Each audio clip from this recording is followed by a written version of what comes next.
دا بعض سریالونه ول که نه چې د شرایط نه خلاف ول نو کورنۍ هم خرابول او نور عام خلک هم خرابول نو په دې کار باندې موږ خوشحاله یو د سریالونه بند کړي دي چې یو خو د کور چې فامیل کې څوک اوسېږي که وړکی وي که غټ که نه نو دې ته هم ذهني هغه رسوي تاوان رسوي ورته لکه د بعض سریالونه چې لکه د مرمۍ ډزې پرې کېږي ورو جنګونه پرې کېږي ها هو د دا زیاتره په ماشوم باندې هغه تاوان ورته رسي کورني مسایلو کې ماشوم خرابوي زنانه خرابېږي پکې ولا د فامیل چې څه دی که نه هغه ټول پکې داسې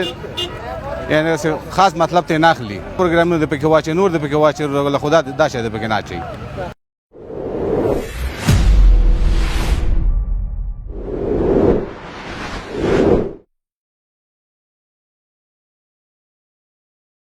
بهرني کلتور نور هیڅ هم نه و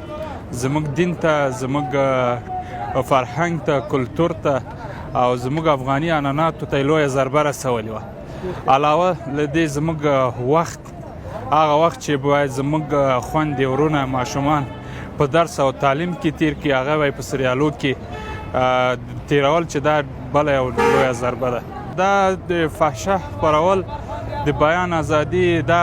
د موږ د دین سره د موږ د اسلام سره هم خلاف ده او د بیان ازادي باید تعریف سي بیان ازادي څه شی ده یعنی هغه شی چې د خلکو د احساساتو سره د خلکو د اسلام سره چې موږ شکر الحمدلله د افغانستان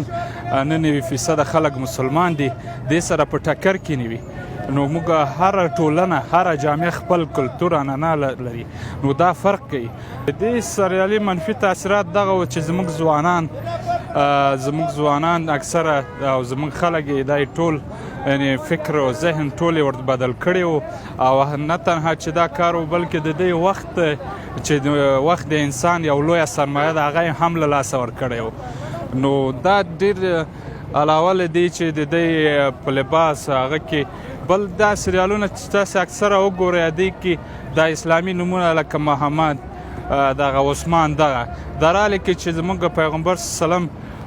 نوم یعنی دا خپل یو مبارک ده او هغه سړی به څومره په ګناه او په فحشه اخته وي آیا موږ کولی شو چې هغه بل وس عثمان سریال چې دا عثماني خلافت داسې و آیا رښتیا عثماني خلافت په هماغه وخت کې داسې و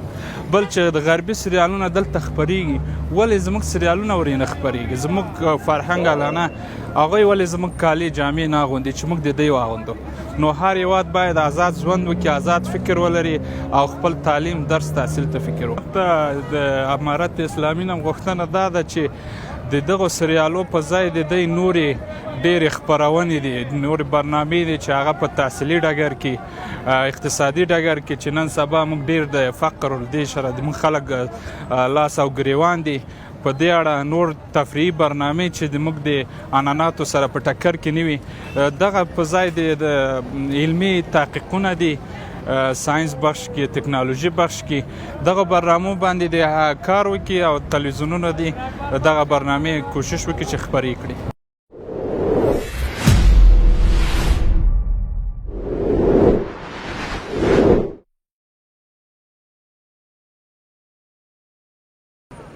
او که کوم سریال کې عیاشي یا ترکی سریالونه یا امریکایي سریالونه یا ایراني سریالونه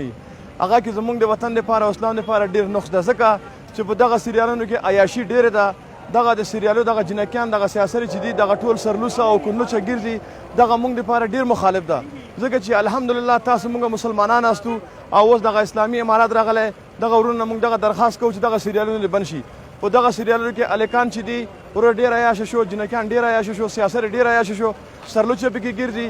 کوم سرلوچي او کوم عیاشي چې په دې ډرامو کې دغه ټول زموږ سیاسرو ته زده کړې ده زموږ خورګانو لورګانو ته زده کړې ده او زموږ خصوصا د دولت خوانه او دولت لپاره دا پیغام د وروره چې دغه سریالونه بند شي ځکه چې دغه سریالونه ډېر مخالفه دي او زموږ د وطن او د اسلام د وروره د پرېکړې نه چې دا ډېر مخالف دي ځکه چې موږ په خپل د سریالونو چې یو ډېر مخالف یو ځکه چې په تلویزیون کې اشفاق وو یا ته یا لس سریالونه چې دغه سریالونه ټول چې دي وروره دغه د انسان د اسلام او د انسانیت او د دین مخالفه دي زموږ د حکومت د خوانه او د اسلامي امارات د خوانه دا وروره غوښتنه ده چې دغه عیاشي سریالونه د مکمل 100% بند شي وروره دغه سریالونه موږ نور نه غواړو او دې لپاره وروره موږ هېڅ پرېکړه نه لرو چې وشي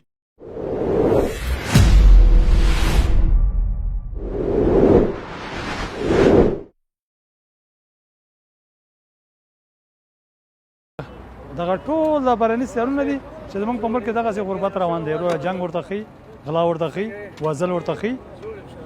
کوم کار ده چې هغه ورته نه ښي زنا ورته ښي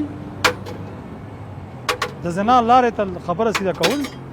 ټول همدغې کې لګیا دم دا سریالو کې دی که نه دا لباسونه چې مونږ په ګورو دا خو زمونږ کلتور نه دی دا لباسونه چې اوس مونږ ګورو په دنیا چولي سر یې لوس دی دا مونږ ته څه په درد ما خو ته مخکې ویلی چې زما په زړه کې که نه چې بیخي تلویزیون دې پسې بند دا دی چې هلک جلۍ سره لاره جوړوي څوک چې دا واړه دي ګوري یې سبا ورځ هماغه نه تقلید کوي لکه ګوره چې اوس جنګ کېږي یا جلۍ له هلک سره تښتي له کور نه سبا ورځ هماغه د سریالو نه تقلید کوي